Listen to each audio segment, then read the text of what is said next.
Hey guys, so I wanted to do a video talking about the double sleeve position. A lot of people think of double sleeve as like spider guard, but it's actually a very broad position that to me, when I'm teaching foundations of open guard, it's the guard I always start with because I think it's the simplest and it's the easiest to navigate to every other guard, okay? So I'm gonna go ahead and get into it, so go ahead and stand up.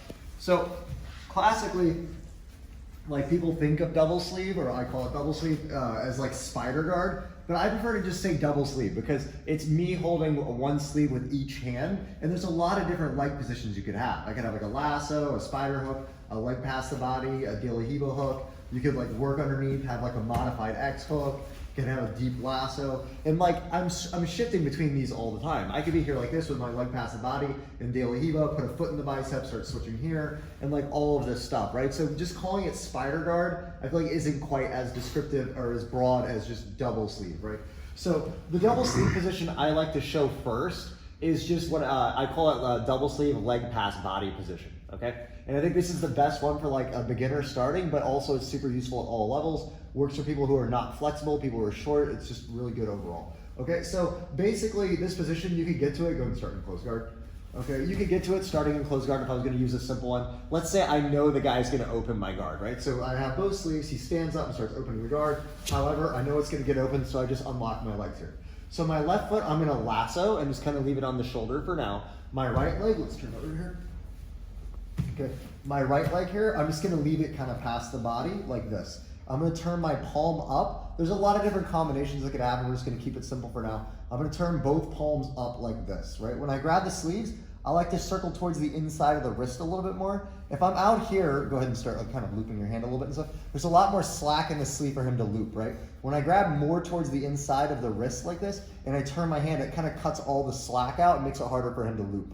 Okay, the left leg here, we're just gonna leave this right leg past the body for now. The left leg is either gonna be a lasso, a de la Hibo hook, or we can just close guard.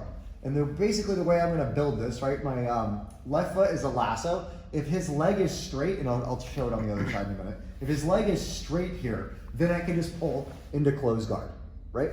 So I can always go back to close guard. A lot of guys are gonna keep their elbow and knee kind of connected in this kind of like strong base position. When this happens, I can't pull close guard, but that's what's gonna make my de la Hibo hook really strong, right? So if I put a de la Hibo hook in and he stretches this leg straight to get rid of it, then he's opening this space up. I can pull the sleeves and chase my way up to close guard and start attacking here or bring him back down, okay? Otherwise, I can always leave the lasso as well, right? So a good starting point to just kind of learn the basic control of double sleeve is just this lasso and leg past body. And with the leg past body, the way I like to position my leg here is I like to angle my knee inward. Because usually what this guy wants is to do any form of pass, he has to push this leg down, right? If you're controlling both sleeves and the legs are up, he can't really go anywhere until one of these legs gets pushed down. So that's why I'm controlling the sleeve. So he's gonna wanna be going back like this to grab it. So I angle my knee inward a little bit, I turn my elbow tight to my hip like this, and I go palm up. When I do this, as he tries to pull back to grab that pant leg, it's really hard. Keep trying to pull back to the pant leg. It's just really hard here. And even if he starts to get to it like a little bit like this, I can always kick my knee inward a little bit, and you see how I, almost like a knee shield, I kind of frame into him. That makes it really hard to grip, right? So now I have both sleeves here like this, and a good start point is he just kind of starts trying to go to either side, and you just kind of learn to follow here, right? It's a very simple, basic open guard to start with. If this elbow and knee is connected, right, I can put my de la Hibo in. Let's try on the other side so you can see, right? So if this elbow and knee is connected, I can put my de la Hibo in. Now he just kind of moves around a little bit, just moves around whichever way, right? We learn here, right? Like this, if it's straight, I could pull into close guard, right? I can always go back to the lasso. If the guy starts to kill this right leg, he starts to trap it, or like somehow I just messed up, then I'm gonna push with this left foot in the shoulder, bring my leg back out and go back to the position. If he tries to loop out of the lasso like this, I'll kick my leg out and come back, right? Here, if this is open, again, I can close guard. So it'd be more like a combat base. You kind of have your elbows tight. Yeah, like this, right? So we're here like this. I can build from here. So this is like, to me, is the foundational start point of a double sleeve. As you get comfortable with this, then you can start adding stuff in like spider hooks, right? So I could be here with this position, maybe this space is open here, and I just feed this foot in and go here. Now this starts opening up, working underneath.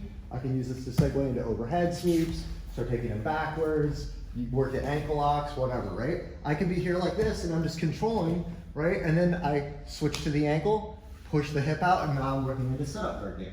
That's one of the best things about double sleeve is that once you have a good base control in it, you can kind of stall catch your breath, and then it's really easy to transition to almost any other guard. If you like to play collar or sleeve, right? If I already have double sleeve here like this, it's very easy to just go here, let go, and now I have collar sleeve. If I like to play collar sleeve on the other side, I can let go here, let go, and go to collar sleeve on the other side. It's very easy to transition to any position from here, right? If I want to grab the other ankle, I could go here like this, grab this ankle, and now I'm playing it on this side, right? As well as having a good upper body control makes it so much easier to get to other positions. A lot of guys, they like to play like a single leg guard game or a half guard game or something like that. But if you fight someone, go ahead and stand up and like have your hands forward. And like he's like this, it's really hard to get to the legs. So a lot of guys like who like to do half guard and single legs, like, oh, I don't like to do double sleeve or anything like that. Well, it's really hard to get to the legs. So when you come back up with your hands, like once you get good at this and you get like a good sleeve control, I can fall back and lasso, he grabs this. Now I can break the grip. I can sit here, I can stall as long as I need to catch my breath. And then when I'm ready, I decide, grab the ankle, push the hip out, and start building from here, okay? You know, different guards have different attributes. So, you know, a position like, let me think, like collar or sleeve is very aggressive on the submissions, but it's not as easy to just rest in the beginning. Like when you're technical with it, you can, but like it's not as easy to just sit there, right? A position like the single leg guard where you're sitting up on a single leg, it's very good for sweeping, but it's not as good for submitting someone, right? So guards have different attributes. So I would say that one of the big attributes of double sleeve is that it's easy to get to, and if you need to rest, then it's very effective for just controlling, stalling, and then deciding where you want to go from there. A lot of people, they view stalling like negatively. Obviously, if you're stalling in a match trying to win points and just not doing anything, that's bad. But often when you're fighting, you're gonna be tired, right? You may have the first match like a really tough match, you're super gassed out, and then your opponent had a bye. Or maybe you had like the flu the last 2 weeks and you're not in the best shape for the tournament. So you need to be able to use your technique to slow the match down, let your energy get back up, and then decide when is the right time to attack, okay? So again, this video is more just like to show that kind of double sleeve leg pass body position. I could go super in depth on like the spider guard series and all the things you could do with that. But this is just like, to me, is like a foundational double sleeve control. I'll do some more videos like going into spider guard. I'll probably do a video with Paquito as well, because he's a big double sleeve guy as well. And we'll get into some more spider guard and different attacks you can do from there. Cool.